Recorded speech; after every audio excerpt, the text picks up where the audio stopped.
A'udzubillahiminasyaitanirrajim. Bismillahirrahmanirrahim. Assalamualaikum warahmatullahi ta'ala wabarakatuh. Okay, hi dear students. So inshallah this is a video for chapter 3 for CTU351 Fundamental of Islamic Banking. So before that, my name is Dr. Shazwani Abdul Rahim from ASIS UiTM Johor Campus Segamat. So inshallah this video will cover chapter 3 for CTU351, which is the framework of Islamic financial system. So the slides come from MOOC Developer Group CTU351 from Academy of Contemporary Islamic Studies. So please listen to this video about chapter 3. Okay, Bismillahirrahmanirrahim. Hi dear students. We proceed with our learning in the Fundamental of Islamic Banking, Chapter 3, Framework of Islamic Financial System. After this, we will see the list of content in this chapter. The content and framework of Islamic banking system are: first, structure of Islamic banking; second, Islamic Financial Services Act 2013, IFSA 2013; third, Shariah Advisory Council and Shariah Panel; fourth, Guidelines on Islamic Banking Products.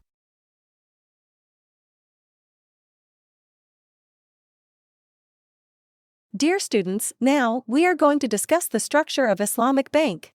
Okay, here is the structure of Islamic Bank, full-fledged. Under Managing Director, there are Manager Director, Managing Director Officer, and Shariah Supervisory Board. Please see this graph.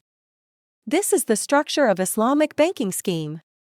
Under CEO, there are Head of Strategic Management, Head of Shariah, Risk, and Compliance, Head Product Management, Head Business, and Head Wealth Management. The function of Board of Directors, BOD, are set the bank's policies and to monitor the management's faithfulness to them. To plan the future and resolve current problems. To give advice, make judgment and oversee the commitment of corporate resources. To assets, select and if necessary, replaces the top management. To define the responsibilities and limits of authority of the managements. The Shariah Supervisory Board to ensure all of the operation compliance, obedience to Shariah.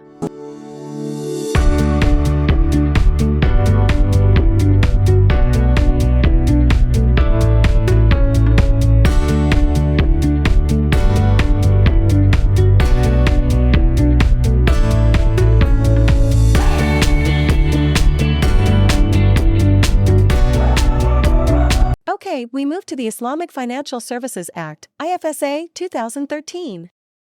Islamic Banking Act/1983 of Malaysia. Any company which carries on Islamic banking business and holds a valid license, and all the offices and branches in Malaysia of such a bank shall be deemed to be one bank. Islamic Financial Services Act IFSA 2013 came into force on June 30, 2013. Sets out a new dimension of regulatory framework for Malaysia's Islamic financial sector with the principal regulatory objectives of promoting financial stability and compliance with Shariah. Equips the IFIs with adequate regulatory and supervisory powers. IBA 1983 and Tocqueville Act 1984 have been repealed and are no longer applicable by virtue of the enactment of IFSA 2013. Next, we move to the Shariah Advisory Council and Shariah Panel roles.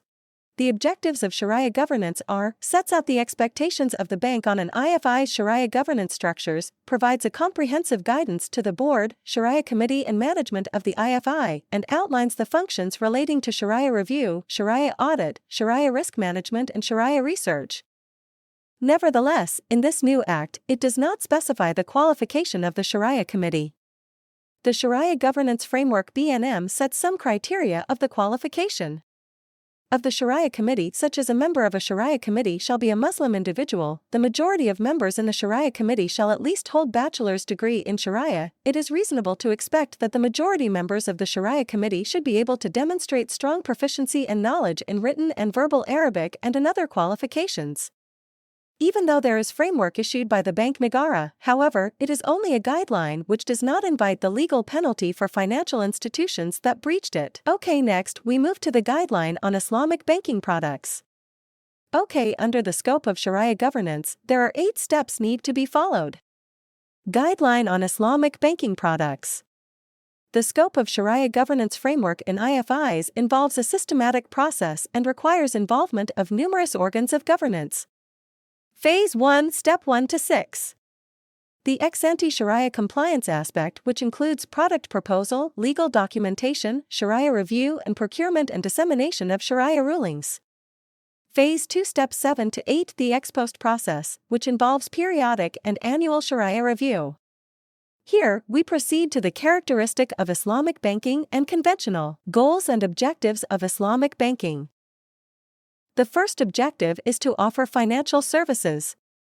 Second, for the economic development. Third, to optimum resources allocation. Fourth, to optimum approach.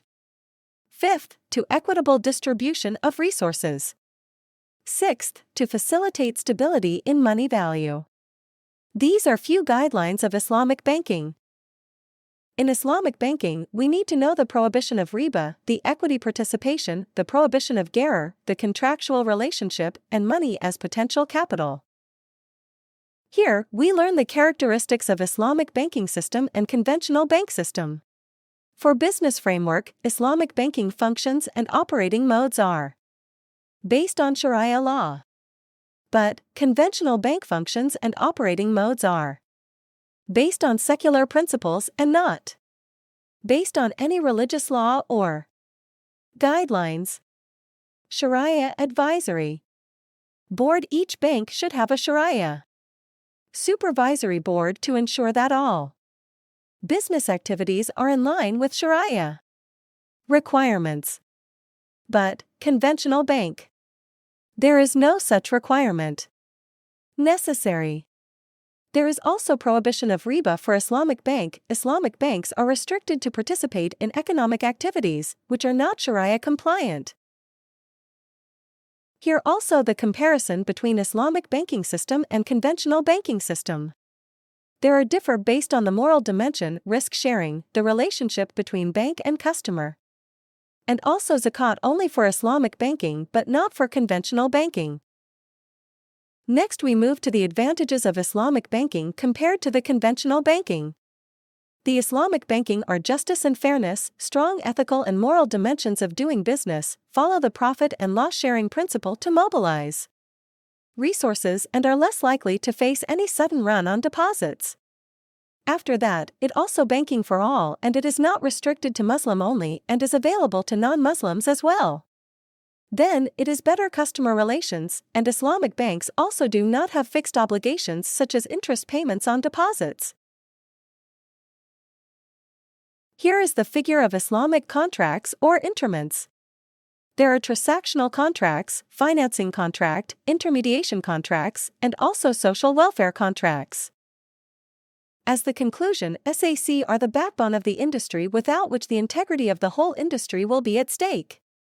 Islamic banks should not follow the same managerial values similar to those of conventional bank. Islamic banking system has the potential to become one of the promising sectors to realize the noble objectives of Shariah, as it resides within a financial underpinned by the forces of Shariah injunctions. So we end our lecture for Chapter 3, Framework of Islamic Financial System. This slide comes from the MOOC CTU351. And there is the list of MOOC developer group CTU351. Thank you for your attention. Assalamu alaikum.